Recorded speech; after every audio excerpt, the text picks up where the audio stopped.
Hi guys, and welcome back to neilpois.com. I'm Neil, joined by Thomas, and it's another Eurovision 2025 reaction video. Now this one's a little different because although we're back to being apart, we actually watched this national final together. Yes. This is Armenia. Before we get into their entry, do remember to subscribe to the channel, like this video, and ring that notification bell so that you get a notification every time we post a new video.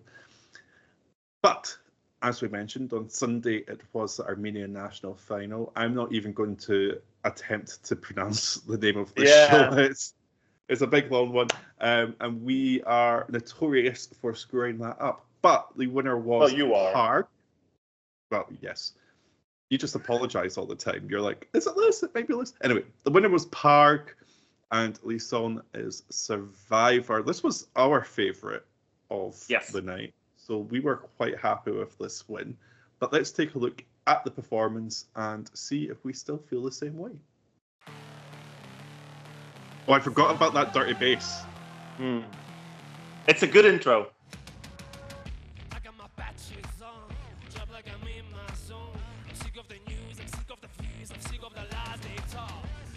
Already this sounds a lot different than when you hear it on TV, like with your headphones on.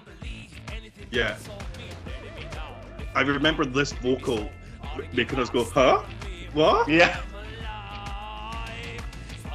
It's not that I had expectations, but I didn't expect that.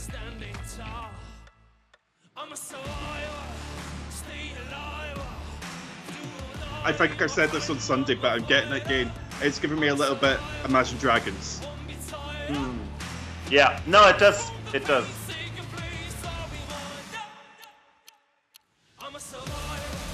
Woo!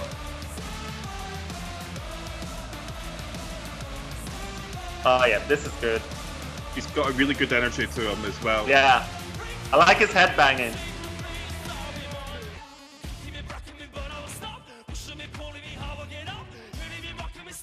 I think I said when we reacted to this during the live performance, I said like it took me a couple of seconds to understand what kind of song it was, but then once I got it, I was like, oh yeah. It's that laugh, I forgot about that.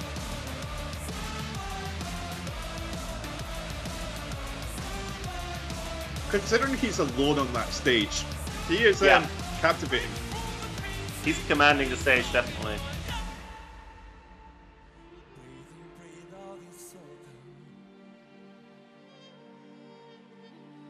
I do really like this graphic.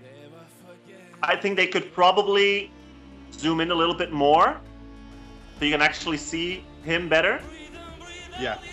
But those are just little, little tweaks that they should improve for May.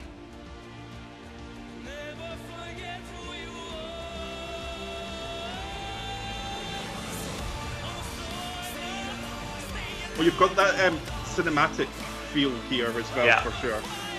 Yeah, I've got the strings coming in. Another big note, come on.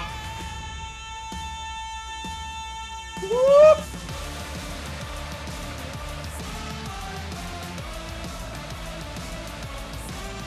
I remember being worried when I started climbing up this because it didn't look that stable, and I was like, oh.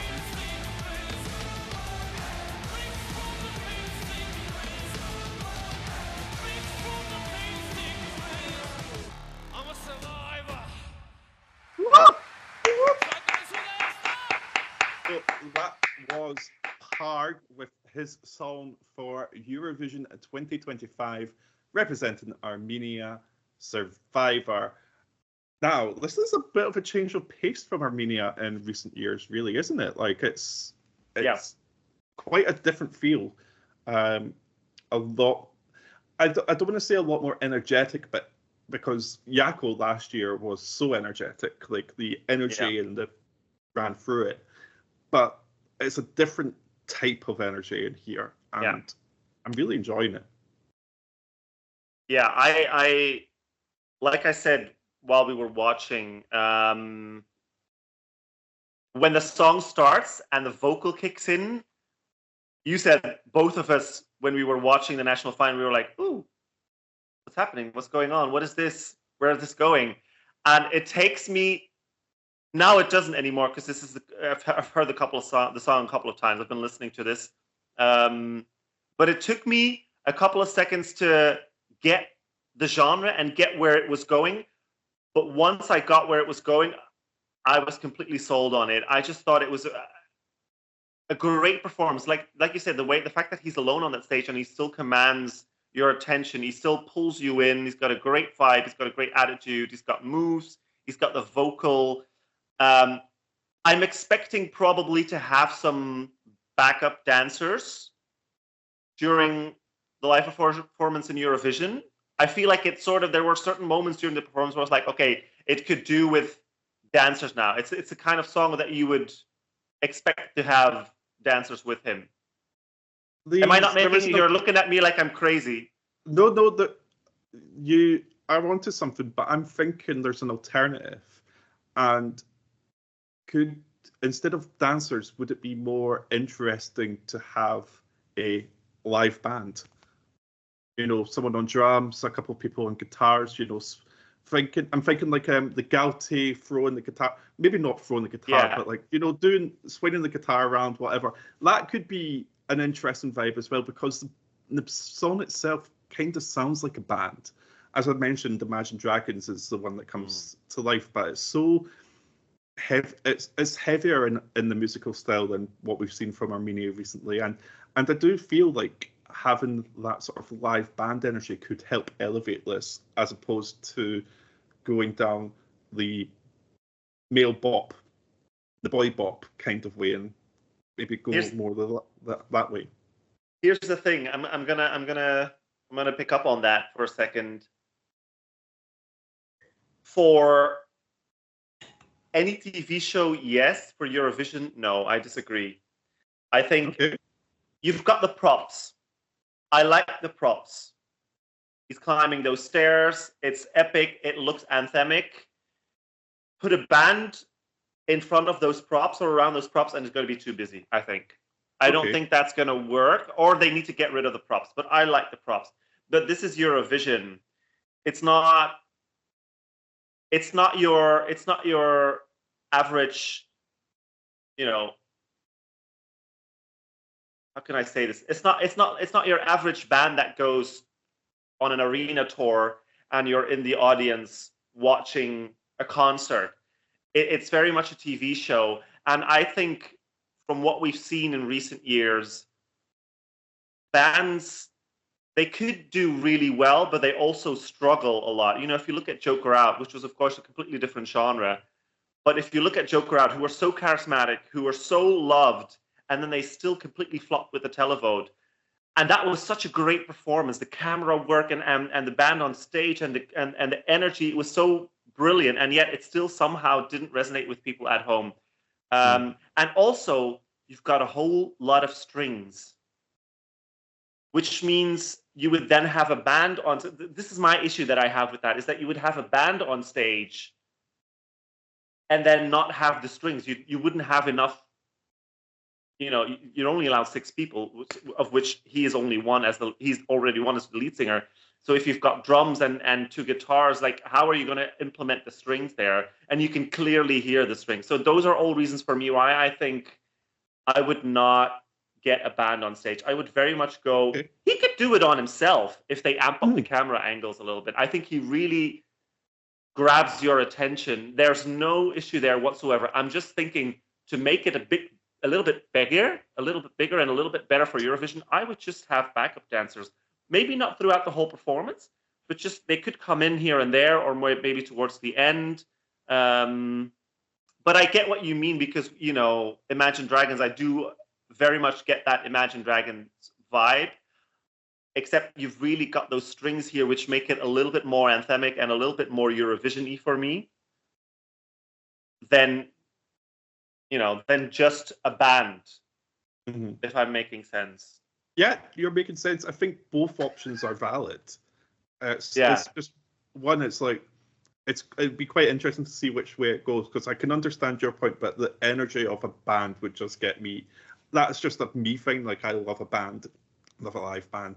I think that would be absolutely fantastic to watch. It's quite interesting that the things that we're focusing on are the staging rather than the song, because like the staging is so good. And the song is actually really good as well, and the vocals there's a few bits that yes can work on. It wasn't the best sound quality at the contest for anyone, really. So I'm not judging it too harshly based on that. What we did here was good. The opening bit, it's very deep, and I'm not sure that's quite his register, but that's just me. Every time I hear it, it just takes me back a little bit. That's all it. But really that's just practice. He just needs to practice on those lower notes, then, I suppose. Yeah.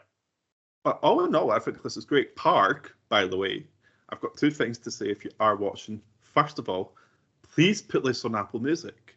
It's not on Apple Music, and it is really annoying me because I'd want to listen to it more. And I would really like to hear the studio cut when I'm out and about doing whatever. I don't like listening to studio cuts on YouTube or anything like that. So get that on Apple Music. And two, also, and we can say this to anyone here, but PARG is a very good-looking man. Like, my God, where did they make him? Like, he looks like he's made in a factory. Where did they make him? Do you not know what I mean? Like, he looks like he was made in a factory. He is just like... No? He's a very good-looking man. He very much is, which helps, obviously. About the song, I do want to talk about the song, actually. I think the reason why I was mentioning staging before the song is because the song in itself is great to me. I don't really have any pointers. It's for what the genre is, it does what it's supposed to do. It's satisfying. It has the beat kicking in when it has to. He has the high, the big high notes at the end when you want it to. So there's not really much to say. It's just a great song. I think I don't have my phone on me right now. I think I put it somewhere over there. Because you're recording from it. Oh, yeah.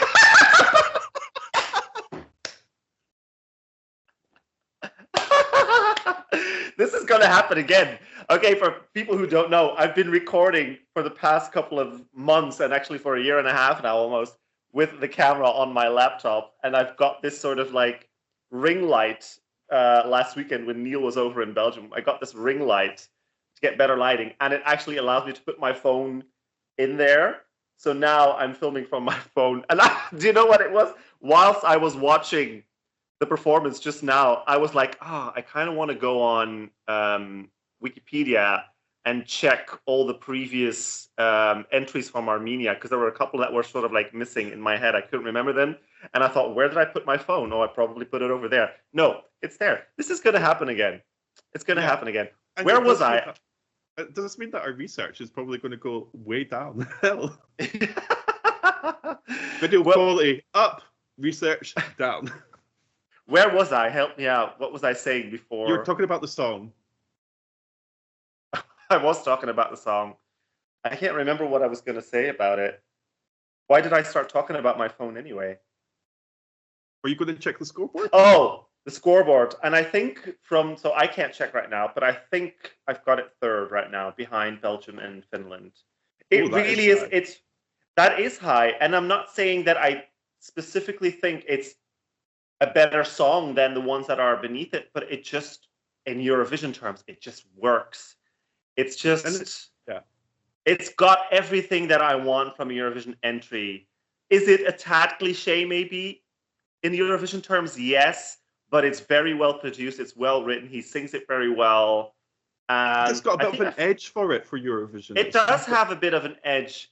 It's quite gritty, which we're not really used to seeing from Armenia. Armenian entries tend to be very polished, in a good way, polished. Or they tend to be really traditional, like last year. Armenia was my favorite last year. I got to see Jaco perform their song pretty much at this distance. Like, she was right in front of me at the Wee Wee Blogs rooftop lounge in Malmö. And I was just literally looking up at her because I was sat down. I was just looking up at her like, So I was completely mesmerized by Jaco last year. So I'm really happy that Armenia is sending something really different this year, but still really good quality. So well done, Armenia.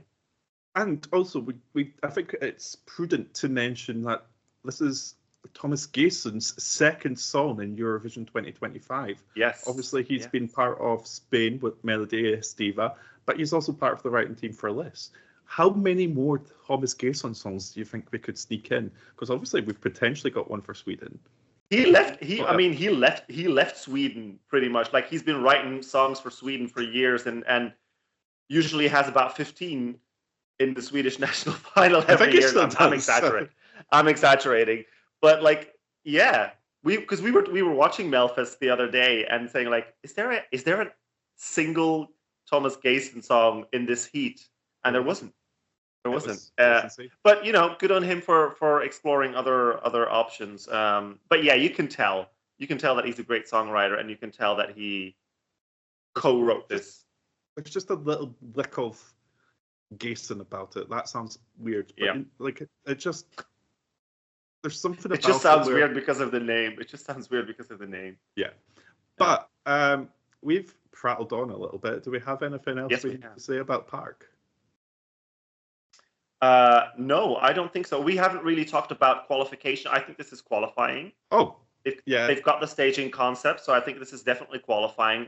Again, in terms of placement, I have no clue. It's one of those songs, just like with many others. We said this so many times before. It could end up anywhere in the final, I think, but it's definitely going to the final. I would, like I said, I've got it third so far. We don't know what's coming, but I would happily have this in my top 10 or my top 5. But we'll just have to wait and see. Excited to see what we get from PARG. Do remember to catch up at neilparg.com. You can get all the links to our other videos and our social media sites through there. And like this video, subscribe to the channel, and please ring that notification bell. That lets you know whenever we post a new video.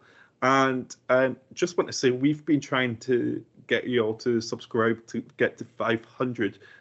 Just before we start recording, we're on 466, and that's in the space of like, since Sunday, it's Friday now, that's like 5 days that we've been asking you. So thank you so much to everyone. We're enjoying hearing a lot of your opinions on some of the different songs. A lot of you really like Greshula from Melfest. And there's been a lot of love for Latvia as, not Latvia, I've got mixed up again. Lithuania as well. So quite interested to see what else is to come. And of course, we're still awaiting on Ollie news. So will Ollie represent Italy or not? But you can check out our San Remo winners reaction too. But we'll see you next time. Bye. Bye.